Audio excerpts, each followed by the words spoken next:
What are the cycles fathers pass down that sons are left to heal?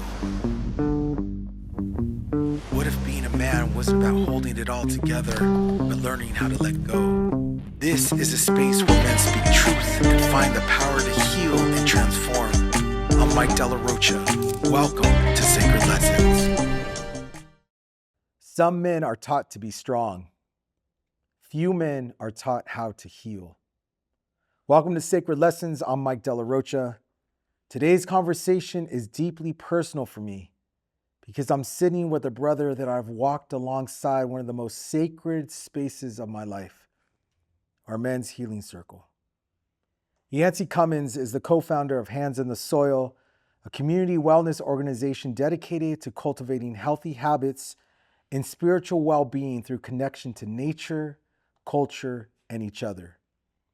For years, Yancy has been building spaces where people, especially men of color, can reconnect with their bodies, their breath, and the land itself. Together, we've watched something magical happen when men gather in circle. Men who arrive guarded, silent, unsure, slowly begin to speak, to breathe, to remember that healing isn't something we do alone. And today, we're going to talk about why men are hurting and why brotherhood, nature, and ritual may be the most important medicine we have. Beautiful. My man. Beautiful. So I'm just throwing it all out because we do. I first just want to say how honored and privileged I am. You've been a relationship that has come into my life, and you and I are both very intentional about who we let into our space. And one, I want you to know, because I know that of you, that I want you to know that I'm just grateful that you've allowed me to enter into your space, your home, your family, and I've gotten so much from you, man. We've been co-facilitating these men's circles for a year now, every other week. Sure. And I've learned as much from you about how to be present in my own healing and our collective healing than anyone else. And you're just bro, we'll get into it, but you have this ability to channel and to meet men where they are and to say, you know what, we may have had this agenda, but nah, we're going to do this. And I want you to know I love you and I'm so grateful for this conversation. And this is a continuation of many conversations. So much love for you, bro. Thank you. Just very grateful. I want to pour some for the ancestors, if this is Yes, okay. do that, yeah. Just one time, just to make that connection, this sacred connection to all the spirits that got us here and that kept us here, man. Give thanks, so much thanks. Sure. Bless 'em. Thank you, bro. Yeah. It's a mirror, as you know. It's a mirror. It's a mirror that I'm happy to look in because I see parts of myself that I otherwise would be maybe not looking so deeply at through your eyes and through our work. So yes, give thanks. Well, I want to jump right in. Well, actually, if you can give the Cliff Notes version, but I know the Yancy of now. Yeah. But how did you come here to be the Yancy that you are? The unfolding Yancy, obviously, but what is your life path and how did you get right here? Yeah.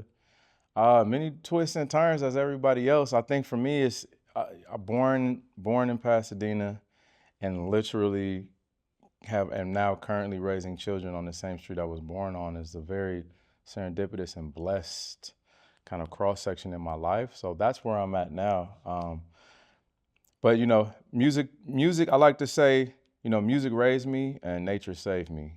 That's my biggest thing. I found God in the garden and I can skip all the things before then, but I was a hard head, always looking curious, but trying to fit into circles that I was probably not meant to fit in, and kind of suppressing my own divine alignment with the Creator. And so when I met music, it kind of brought me through all the tough times, the ups and downs, personal life, all that type of stuff.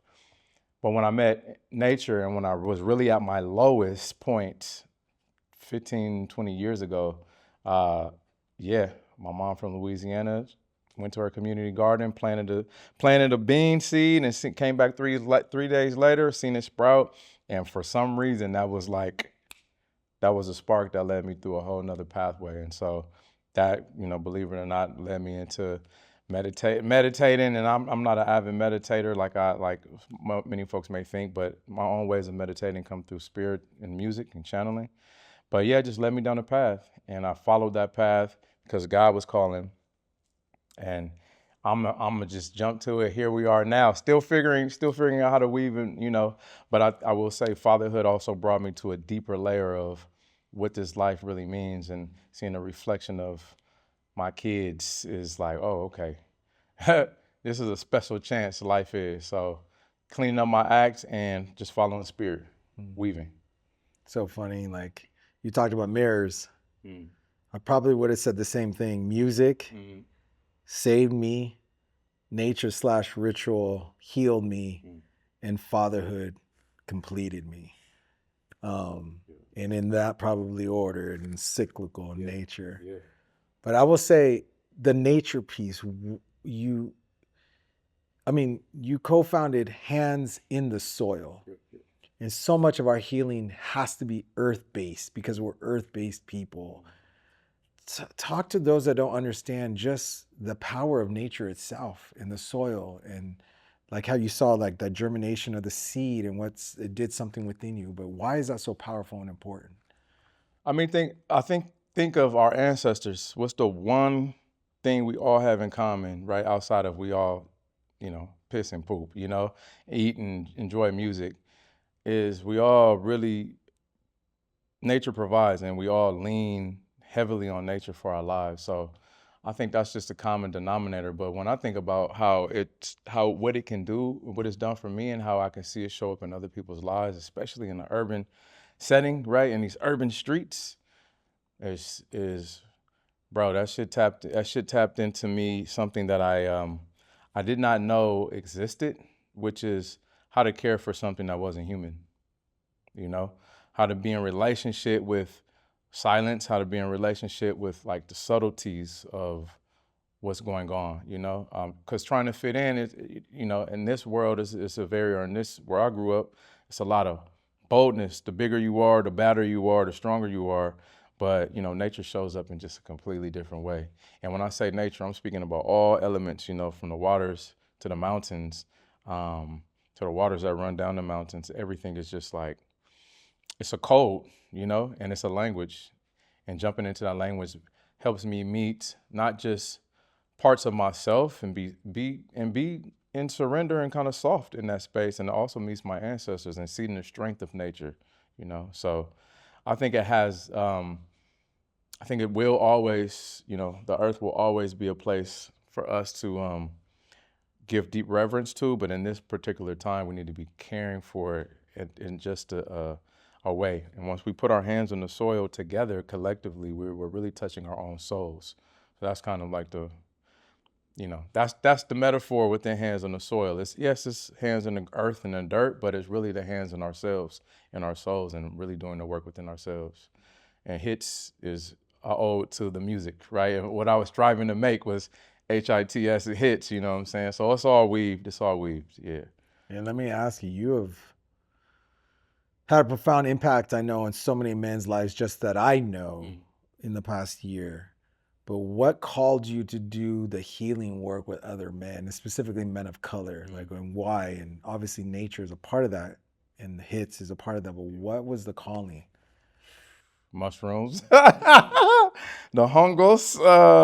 Yeah, I'm not gonna lie. I feel like but it's funny, right? Because that medicine is ancestral to all of our lineages, and we all come from the continent of Africa, and there's different hongos in different parts of the world, but they all serve a medicinal portal purpose. Yeah, it's the pathway. When I journeyed with the medicine a long time ago, it really was whispering like men, something about men aren't showing up. And that's just how it gave it to me. I wasn't trying to discriminate. Men aren't showing up, or men show up. And I don't know if it's because I did it around all women, but that energy was potent. And then that just kind of comes back to me. And it wasn't until I started working with the land and then seeing like dads with their kids in the community garden, like, just pushing their kids, or just not too many, but every so often. And I would just offer them like, yo, bro, I got, you want some food? They probably don't know if they made it or not. Cook, beat.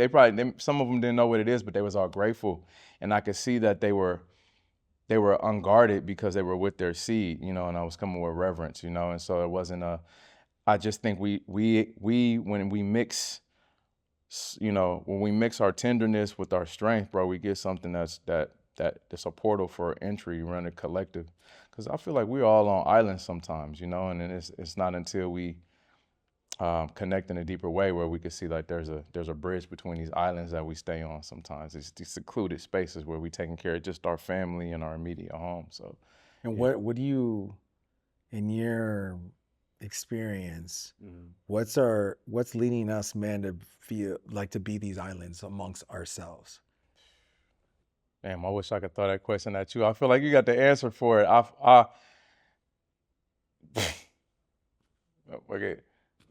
Capitalism, bro. Like, I mean, it's a part of it. I think it's a strive. We get so focused. It's like, I was just thinking about this. It's like when a lion or a lioness is hunting, right? I feel like that's actually the most vulnerable, because I saw my cat hunting a bird the other day, and my cat is very active and like hella, like, it's kind of like a scaredy cat. Like she don't get hit because she always aware and will run before she gets attacked. But she locked in on that bird and was just creeping. And I'm like, bro, if we was out here in the wilderness and a lion was doing, if some other predator would come along, that's the perfect time, because they're so focused and locked in. That's all they're worried about. And I think as men, we kind of stay in that consistent, we're focused, we're driven, we got to hit these goals. And so we're probably more vulnerable than we think, even though we're so focused, because we're not taking in the full vibration of what's around us. We're not considering others. We kind of in this fire culture where we'll burn another person just to get to where we need to get to. And so I think when we pour water just like we did today. We pour water on ourselves. We pour water on other men, figuratively speaking, to help kind of bridge that gap and cool the fiery energy that we have, because that shit is good. It's healthy, but it's so much we kind of disregard and put ourselves in these secluded spaces just so we can reach our goals as individuals, but not as a collective community. So we kind of put that on the back burner. And what are some of the practices, rituals you've seen that help men bridge that gap with each other and with our ancestors and the land? What are some things? The circle that we hear every other Thursday, circle. It's a sacred shape. You say it every close. Just the sacredness of the circle. I think that's one of the number one points. And I think if you take away the circle and you put two men in a space to where the elements are against them, then you see folks join forces. It's then you see the rise up and how we can support each other. And I think that's what hopefully we see now is no division between some skin color or between some ethnicities, but really the joining of like there's a threat. Yeah. In order to survive that, we got to band together, and I think those are the two ways. And then of course you got other things that people come together on, but I think the healthy ways are circle. We're talking circles, and just being creative in the way we pursue life. Yeah. Sometimes it takes road bumps, I think, for us. That's how we came together. The fires brought us together. Well, that's what I was gonna. It's funny you're like finishing my sentence because the fire. I was gonna say a couple things about the fire. One is, you as much as anyone I know is very mindful and cognizant of all the elements and how we are not judging anything. So when the fires erupted, my elders were saying, Mike, don't blame the fire, because was it the fire or was it the wind that took the embers? Or was it the land because the land itself wasn't being caretaken the way we were supposed to? And he was like, the answer is actually it's none of that. It's all of it. And what is our role in that? But also it's been so profound because most of the men impacted in Altadena happen to be Black and brown men. And it's been so beautiful to model you as a Black man, me as a Chicano, holding space. And like you may see us as this shell, but we are spirits. But the fact that we are of multiple communities invites others to be like, oh, okay. Yeah. And that's what I think's been the magic sauce. And so I wonder if you can elaborate a little bit more on in this moment in time when society wants to divide us on different lines, whether it's race, which is a construct, or other things, you know, why that's been such a powerful invitation. I've always, you know, we just talking, you know, my neighbors who are like my second family, I grew up, or, you know, from Jalisco, Mexico. I feel like one of the things that I see often that I stand on, which is Black power, you know, unity of Black folks in America, and then also just the diaspora. And then I feel like we stop there thinking like that's the definition of like power and unity is when we all gather. You know, we've been oppressed. All of us have been oppressed. And I think once we start to kind of unravel, we can see, bro, I can learn so much from you. And then we start to connect these non-differences, these connection points where we have so much more in common than we have in difference. And then we start to realize like, whiteness is a construct, you know, if we're going to take it there. Whiteness it's not even about a race. It's a construct. It's a part of capitalism to feed the machine something for folks to be butting heads on at the bottom, right? When all we got to do is realize that, like, together we are really much more connected, you know? And I think, just like with the kids when I used to be in the garden, man, when you take folks out of their element and you drop them somewhere where no one has been, you see the hardest dude be jumping away from the bugs and the spiders and shit and trying to still act, you know, hard and tough. But like it's interesting when it just shows us how much, you know, we're so locked into our spaces. We forget about like, man, we are connected. Like, and you know, it's like the circle. We got to have each other's back. I got to be able to see over your shoulder like mine and be able to communicate. So the spaces that we create help that communication. And that communication is a gateway back to remembering, and that remembrance connects us to all of life, which we can put away the subtle differences that have kind of been thrown down our throats to be mad at each other about. So, yeah. And let me ask you something that I immediately gravitated towards your spirit, which was gravitating towards mine. But we feel comfortable in multiple spaces that folks may not feel comfortable in. Yeah. And we're always proximate to our relatives that are still on their own. Like we're both healing, but, you know, maybe suspect, to put it lightly, in terms of how they see the world or how they see their role. Yeah. And for those that society oftentimes wants to label or cast off, whether it's like, you know what, you're a sexist and boom, boom, boom. How do you reach those men? And what do you tell, you know, anyone that's listening, really, like, don't give up on our brothers, especially those that are wiling out, but there's a reason why they're wiling out. And I wonder if you could elaborate some more on that. Yeah, I feel like there's this kind of, when you get to a certain age, you're a man, right? We got these powerful ages that we've defined, which is, you know, a lot of times 16 is a part of it. Then you have 18, 21, which is these strong kind of lines where you cross that and all of a sudden you're a fucking man. And it's like, you know, but a lot of us are, I was just telling somebody, a lot of us are, I would say, adult boys in certain ways. And a lot of psychologically, we've never been supported. We've been tamed and trained into kind of staying in that space, or some of our best memories were in high school or college. And so we want to live in that space, or we never realized how to treat ourselves. And so I think for everybody, it's just like, let's look at all of our blind spots. Let's not cast a stone. Let's just look at the blind spots. And of course, if somebody is not healthy for our personal space, we got to get away from it. But to shame and blame them, you know, well, you know, there's also direct harm is never good. Let me just say that off rep. But when we're talking about people when we're talking about a system that creates, kind of products, which those products are, you can almost call them like, viruses. They get on us, and then we start to function like the product wants us to. And I just feel like we need that healing.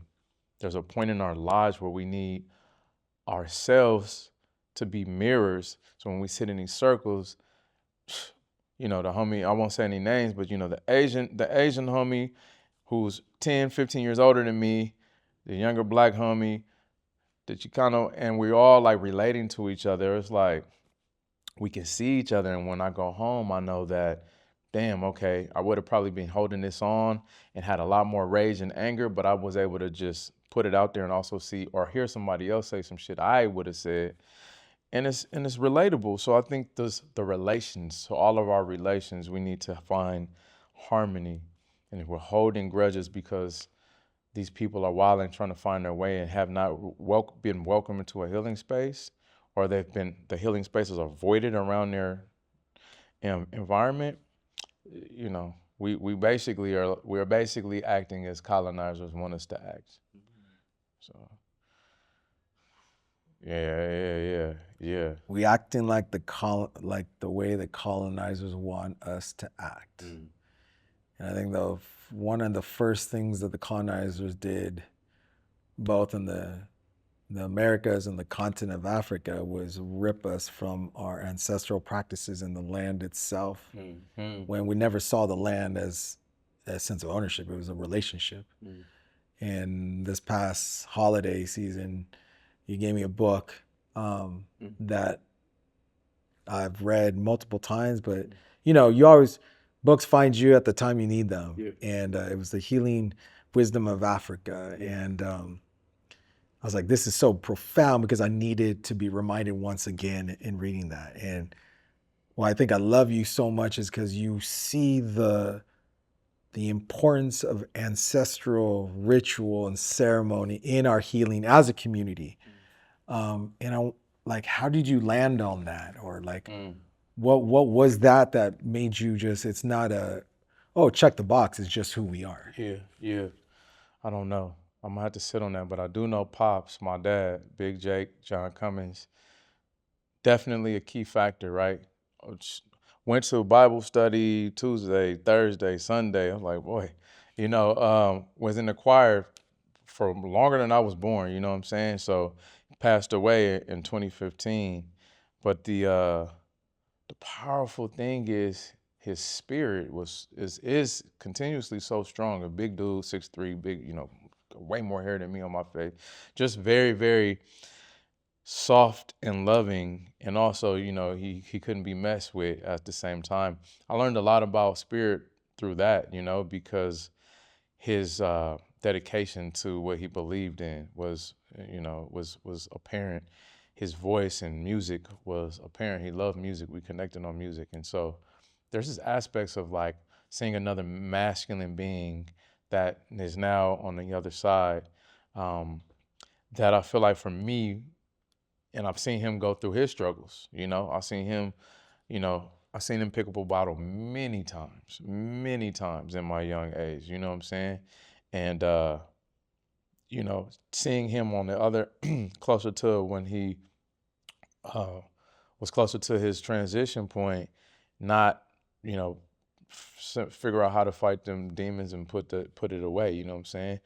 And I just feel like that's the beauty of spirit is we always have a choice. And I don't have an answer for that. I just think that my pops, and just seeing who I am, just like when I deep down tap into who I am, it's something else talking to me within me, and it's never led me wrong when I listen. It's only when I shut the fuck up. You know what I mean? It's only when I try to act like as if it's not there is when I start running into trouble, or act as if I'm the one that's creating all this. It's a creator, and it's a free will blueprint, if you will, to this world. And I feel like just following that is spirit led. Just following that free will blueprint is spirit led. And you're talking about listening to the voice inside your head, your intuition was the one that, if you can learn to trust that and follow that, that's the spirit, that's the ashe that you're talking about. Yeah, well said. I think that's a great start. I think that's a great start. I think that's why meditation is so powerful in whatever form it takes. You know, we create music, and you know, the music that we both create is powerful. And I do a lot of channeling and almost like a grill through that music, but it can come in many different ways. But yes, our share is so strong when we shut the fuck up and listen. And I feel like that's what prayer is also to me. Is like, hey, stop talking for a minute and listen, you know? Especially in these technology days. I was just talking to one of the homegirls, and she was telling me a lot about what she saw in me, and I was just being quiet and listening, and I was like, yeah, she's right on the money, you know? So a lot of times just learning about myself through being quiet, you know? Yeah. And that's funny. I was going to ask you, what is your definition of pray, since you're wearing a shirt that says pray? Yeah. Man, somebody told me my life was a prayer, and I was like, I didn't understand that. I was like, is it my life or all lives? But yeah, I think intentional, whatever we do with intention becomes sacred. If it's with reverence and intention and not in a destroying act. And I think if we aren't in the spaces between when we're creating intention, we have to find something within us to create that intention. And I feel like that's the prayerful space. It's the space within that intention and that action. Like, what are we doing, right? When we think about something or when something comes over us, it's not always just when, you know, dear God, I need something, hit the knees and pray. It's in those spaces where we are co-creating with the Creator. And I feel like that's the prayer. It's like if we're in co-creation, if following our move, if following our path, then that's the prayer. Very much like the procession. That was a prayer that got answered, you know what I mean? Through all of us coming together and birthing something, so. And let me ask you, how was your relationship with your father impact your relationship with your children? I'd only wish my dad could have met my son, because it's just like he would be laughing so much, you know? My pops would never, I don't really remember my pops ever yelling at me. And the things that I saw in my pops, there's some things I didn't like. There's some things that I loved. And I noticed the things that I didn't like, I do the opposite. So for me, I've yelled at my son more than my dad ever yelled at me. And my son is only 8. And so I just realized, like, there's a lot that he gave and gained, because yelling don't really help my son. Maybe some, you know, sometimes it feels like it helps, but then he just get fired up back, you know? And it's like, my dad had something, so I'm still learning that. I'm still learning how he chose to raise me with my mother is affecting, you know, my relationships. And I will say that I was the fifth of his child. I'm the youngest. He had 4 by Mama Daddy, his first wife.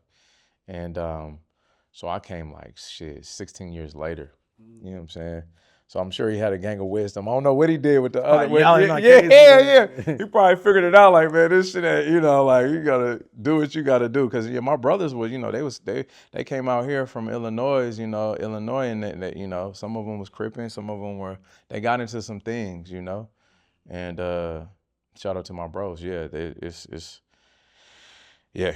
I'm sure he learned lessons. So let's come back in 20 years and we're going to have that conversation as elders and see what it is. And let me ask you a question. What's a taboo subject around masculinity, manhood that you don't think we're talking enough about right now? How much we're hurting. Can I keep going? Yeah. How much we're hurting.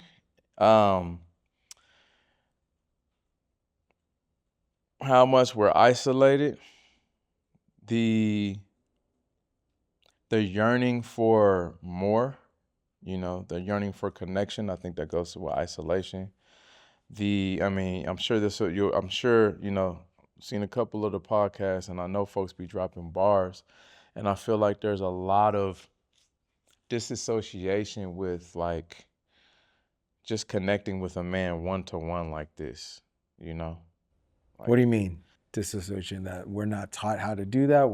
I don't think we're taught how to do that. Yeah. And I think, I mean, from our age group and what we experienced, this shit is gay. And excuse my language for saying that, but like that's what was primed in my mind to be this close to somebody or to be able to touch you and be like, bro, you know what I'm saying? And just, it's like, what's going on? What's wrong with y'all? It was more of a joke, you know what I mean? So I think a lot of the men that are around my age, we have taken ourselves out of that space as earlier in our lives to be fitting in or meet the status quo, and we've never returned back to that space.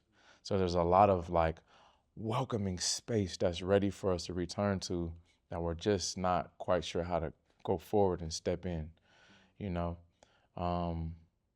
Yeah, and I think just how we show up with our children as maybe still young adults or parts of ourselves not fully matured. I think that's a big one too.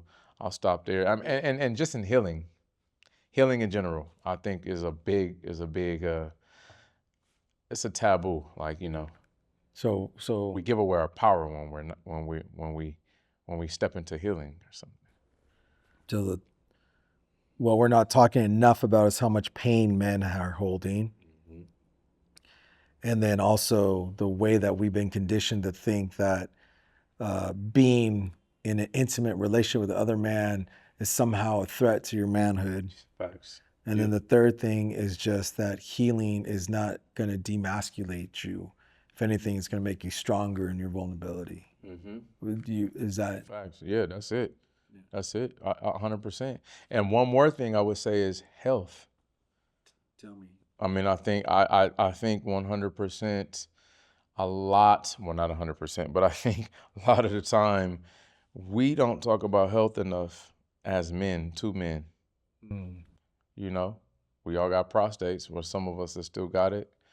Prostate cancer is one of them biggest threats to men, especially Black and brown men. Why do you think it's so hard for us to do that? Because it's a absolutely, you know, I was sharing with you when I went with my cousins for a weekend. It was just us men. And I felt shameful to ask some of these questions, but then I started asking, I was like, if you, Mike, or have a book around fucking healing men and you can't even talk to your own primos about it, like, what does that say? So I was like, no, get over the fear and the shame and ask, hey, have you guys got a prostate check? Yeah. Or why is it that, you know, two of the men there, my cousins, you know, both of our fathers had prostate issues and then never talked to us about it, to your point. And we're replicating that same silence. Like, where does that come from? Why do you think it's so hard for us just to talk about our bodies, or, you know what I mean? Like me talking about prostate cancer or taking shots of testosterone, that doesn't make me less of a man. That's actually helping me be a healthier version of who I am. But why is it so hard? Well, no, we gotta figure that out. I will say, I think fear is what makes a man feel less manly. So who wants to feel scared about some shit that they kind of can't feel like they can't control, right? Obviously, we can talk about the Western medical, you know, the system as a whole, pharmacology, and that it also has this effect on just like, they're not gonna do nothing for me, you know? A test is a test. It'll do something for you. But how do we show up and handle that, right? If you get some news you don't want to hear, especially with a whole bunch of stuff already on our backs, that could break us. Or it can make us. Or it can make you. It could break you down to build you up, you know? And so I think, just another point I would speak of is death. We don't talk about death like that. Now, I will say in some cultures, they do talk about death, and that's powerful. They don't see death as you're dead and, you know, all done, flatline. It's a gateway into another.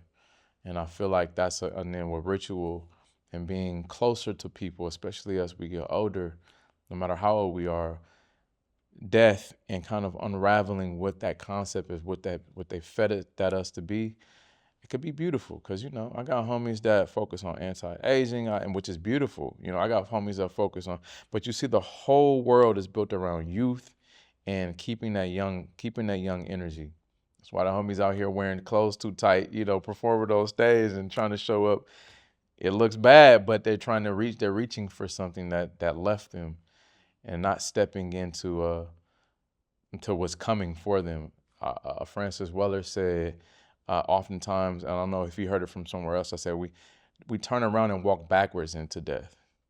We don't want to see it. We want to look back at what was. So I feel like for me, that's when I think about myself not thinking about it, I think about that aspect, right? Why do I want to think about dying? Like, especially as I get older and it becomes more prevalent that there's a crossroads somewhere in my future. What do you tell those men that are afraid of being too vulnerable or intimate because it's a threat to what they've been taught is their masculine identity? How do you invite them into something like a relationship like we have?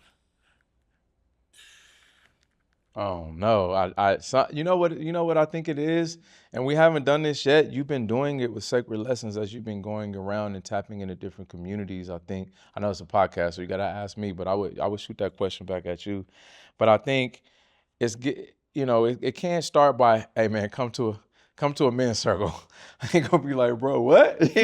Like, just gonna sit around and talk to other men, like, what for what? I got women, you know what I mean? Especially those without whatever their preference is, those without other partners, it's just like, I'm trying to hit the town. I think meeting folks where they're at is crucial, man. Just be a homie, be a solid homie first. Be a solid homie, show up. Somebody's gonna ask you. My homie, who bless his heart, I hope he's doing a lot better now. He was like, man, what does he ask me? How did you transform or something like that? It was like he looked at me because he know me from high school. And it's just, just different. He was like, man, you really transformed. And he was like, how did you do it? And I didn't have an answer for him. But I think just meeting people where they're at is crucial. It's like, yeah. Because otherwise, then we looking down on folks and like, come to my layer, you will learn a thing. The guru culture is dead. That shit is over with. And so I think it's just meeting people where they're at. So let's go out and bounce about. Let's go kick a soccer ball. Let's go do we don't need a drink. And if we, there's things we need to stay away from, but invite the homie into eating better. Go work out with him. That might be all the therapy y'all need. That's it. Go to the water. Let's go to the beach. It's beautiful women at the beach, and men, whatever, all of it is at the beach, let's be there, I think that's the way for me. I feel like that's it.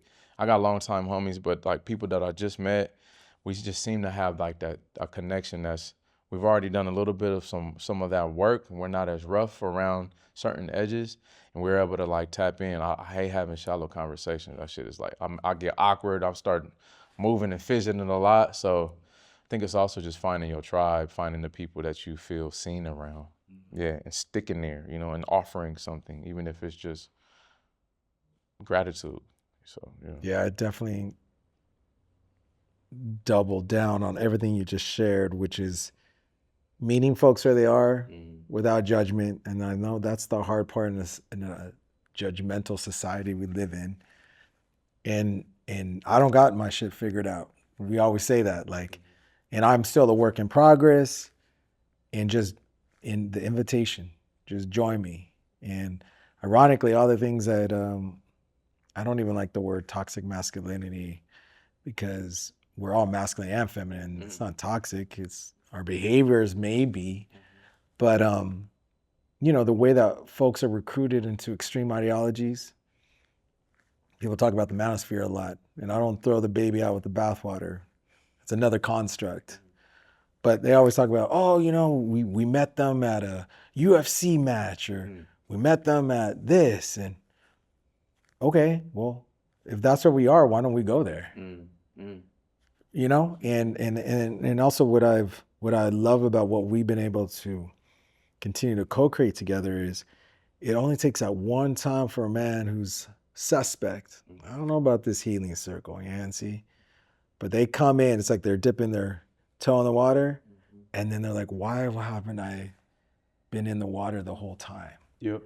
And it's I think our role is really just to create spaces of curiosity. And it may not work, and that's okay. Another space will. I think what I've learned from you and just others is like, just don't give up, because everything around us has given up on us.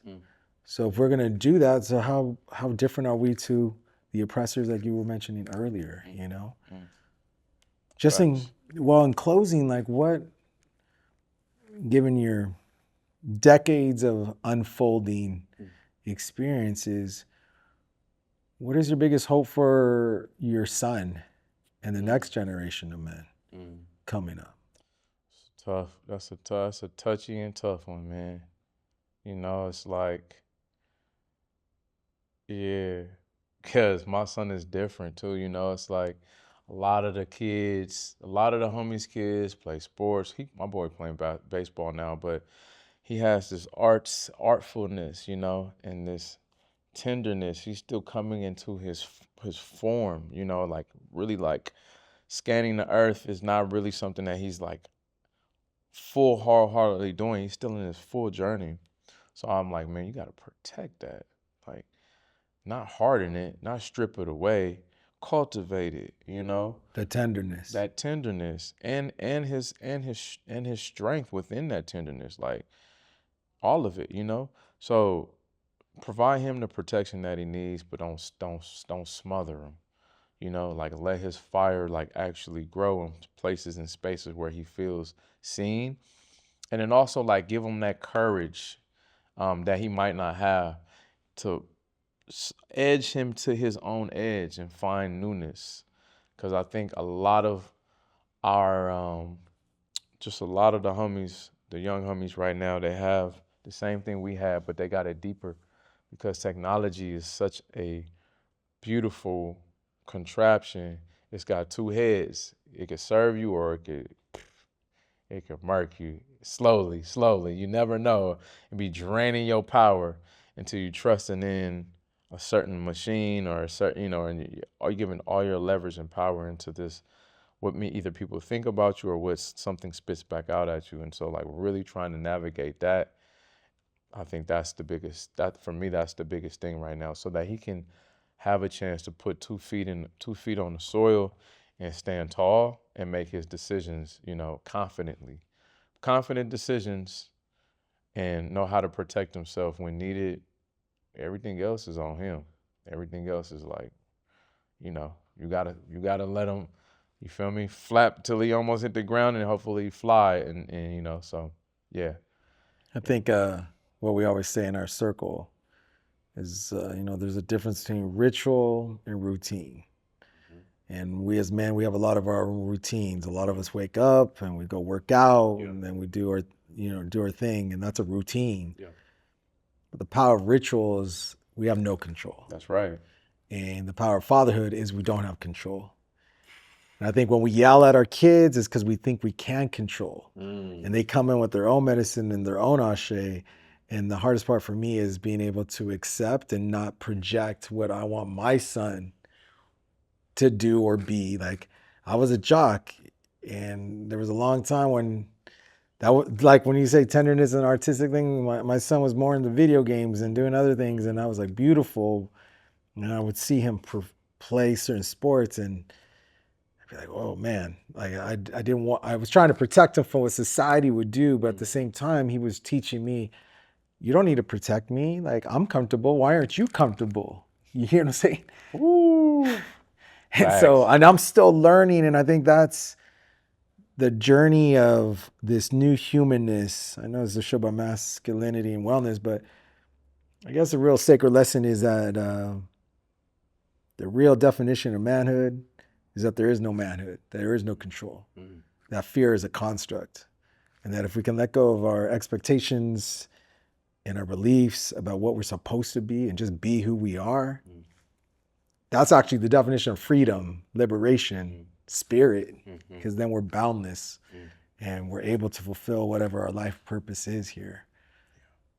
Yeah, I would say just to that, the liberation, the sacred lesson definitely is what you just shared. And the liberation piece is like, that's it. Like, that's it. Like, follow it. Just follow it, and the shame and the blame is just distractions. It's those pieces, people call, demons, devil. Like, those are the real things that we have to work with. And so allowing ourselves the grace to grow,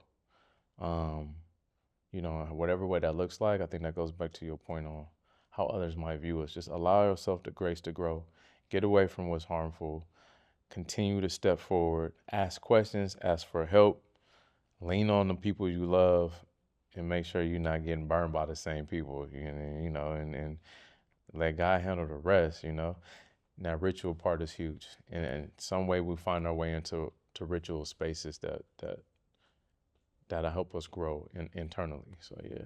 Before I go on to the Sacred Five, I want to ask you one question because you kind of brought it up. Why do you think it's so hard for us men to ask for help?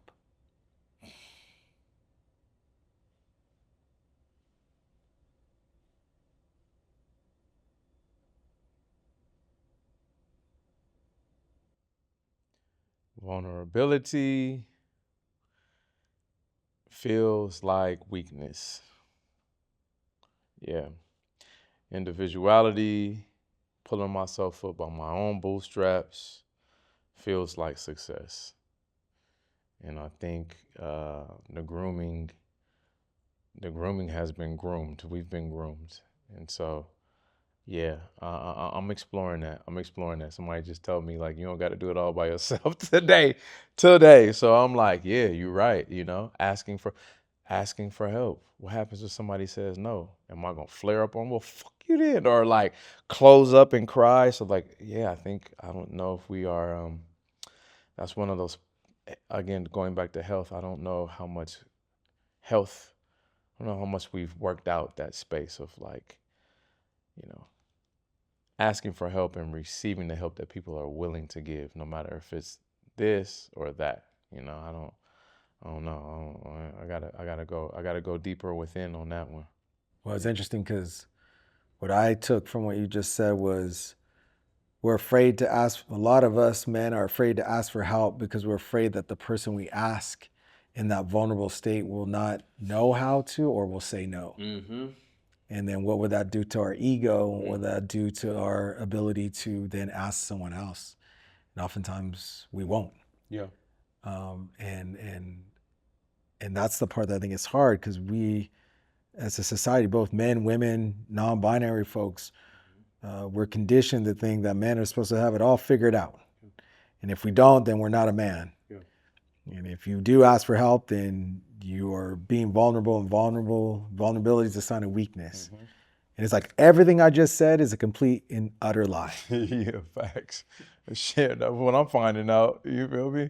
And it's hard because we can't tell someone who to be. That's not even our role to tell someone how to be, but we can just share what we're doing. Mm-hmm. But what I've seen is those men in my life that are the most vulnerable are actually the men I aspire to become closer to.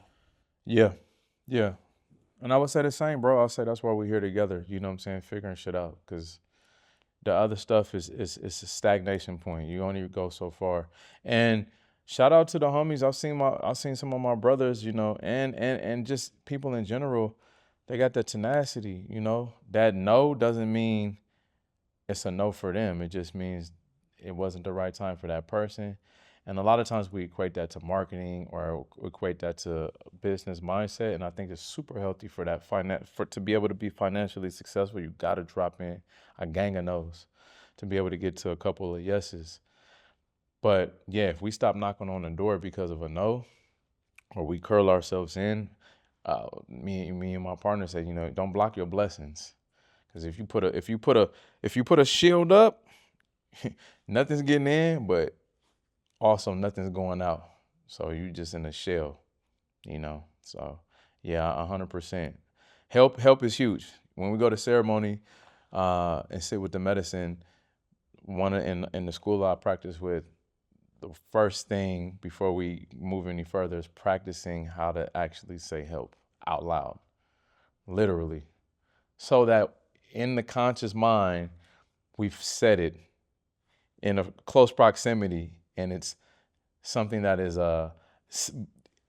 in our purview of being able to say again, and still people get stuck. You know what I'm saying? Because, yeah.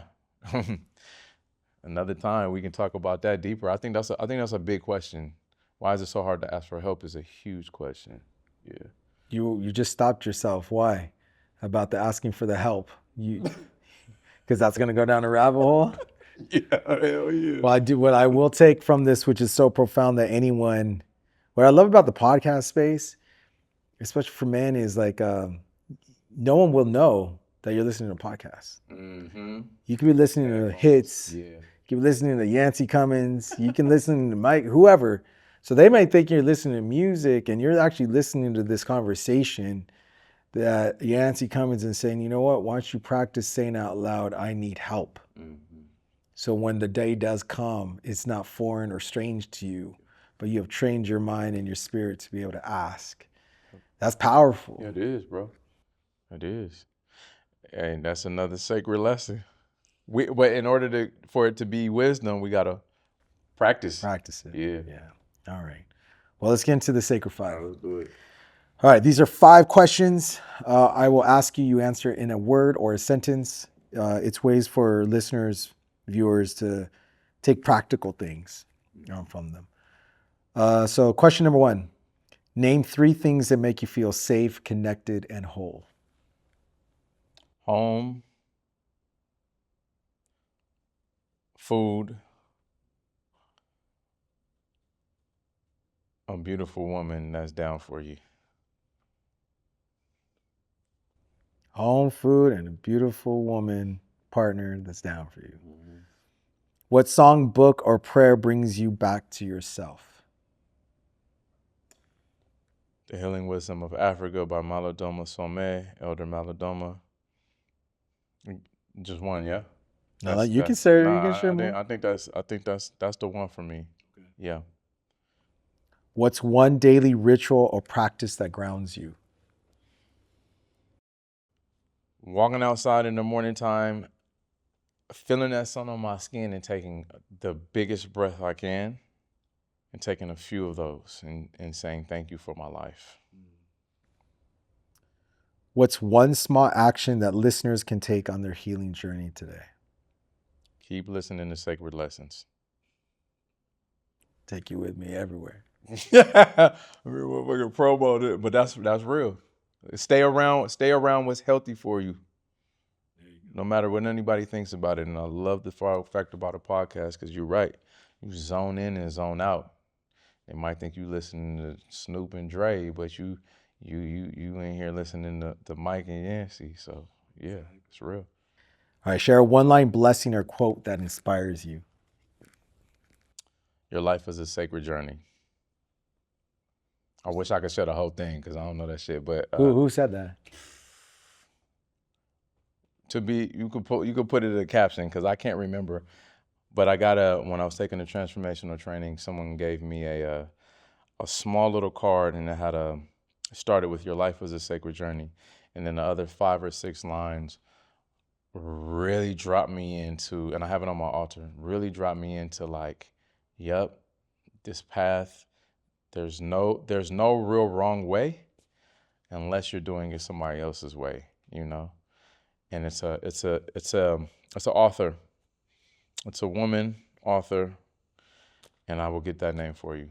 Yeah, but it starts as your life is a sacred journey. You know, one thing I wanted to ask and forgot, but I just want to quickly touch on it. Like you, we talked a lot about ancestral practices, but you also are a certified yoga trainer, and you have really taught me that a lot of these fears and isms we hold in our body. Oh yeah. Which is why the somatic practice, working out, being physical is so important.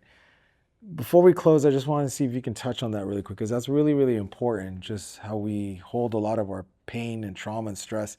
in our actual physical bodies. Yeah.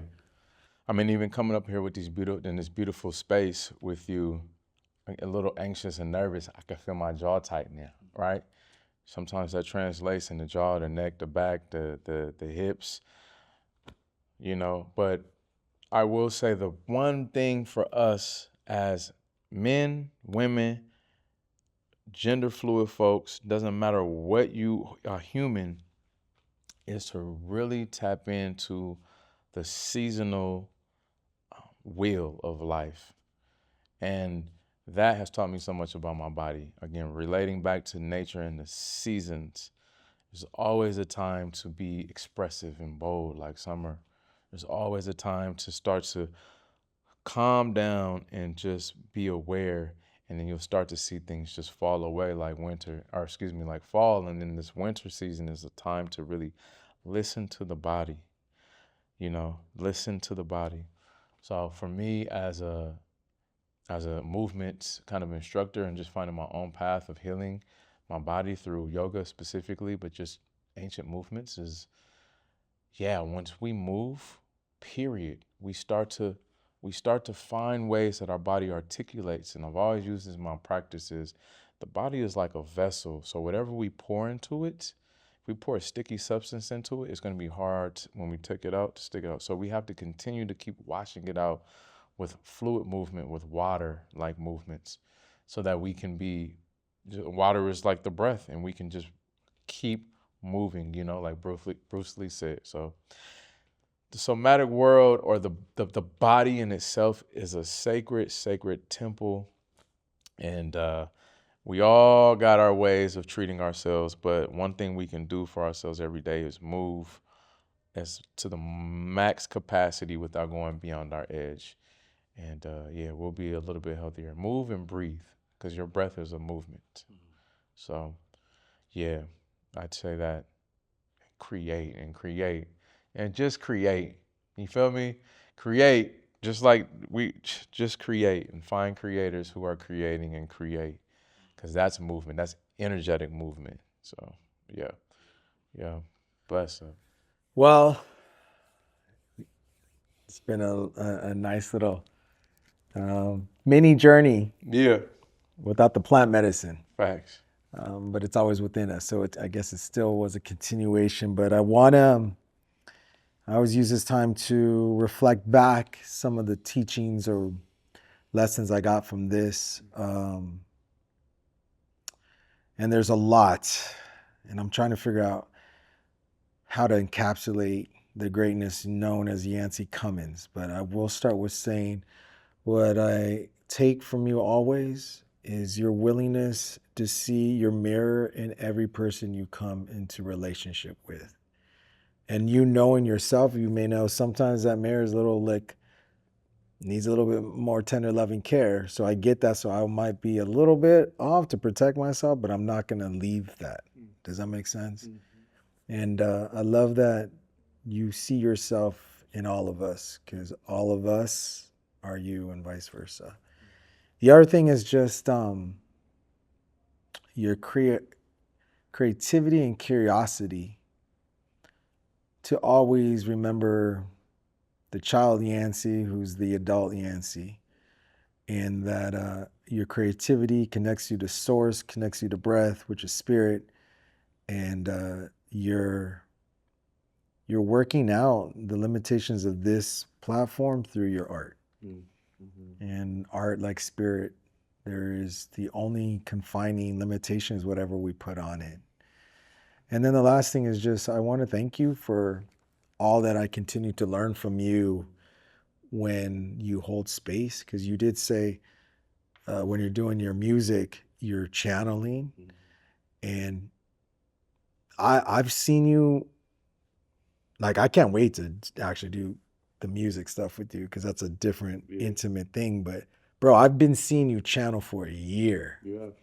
And I will end with that, which is that you have shown me how to always never doubt, always trust the voice within you, that intuition, which is channeling, which is God, creator, ancestors, what have you, but that it's heightened when we do it together. And when you said, hey, it's different when two men are looking at each other, because then maybe all of our indoctrination comes up, our fears come up. But if we put another two men or another three men and we're in a circle of men, we're able to hold all those energies. And that is the real power. That's the healing wisdom of Africa, that we are connected to the land, to each other. And if we can see ourselves in others, even when we are acting at our worst, maybe that's the medicine that we need in this time in life. So I thank you, brother. And I love you so deeply, man. Yeah, so much love, man. It's really good to be in this moment in time with you. So stoked for you, bro, and just everything you're bringing to the world. Yeah. So give thanks. Let's continue on. Give thanks. Bless. All right. Indeed. Thank you, bro. Thank you. Much love. Sacred Lessons is a production of iHeart's My Cultura podcast network, Sacred Lessons Media, and the Prince Group. For more of your favorite shows, visit the iHeartRadio app, Apple Podcasts, or wherever you get your podcasts.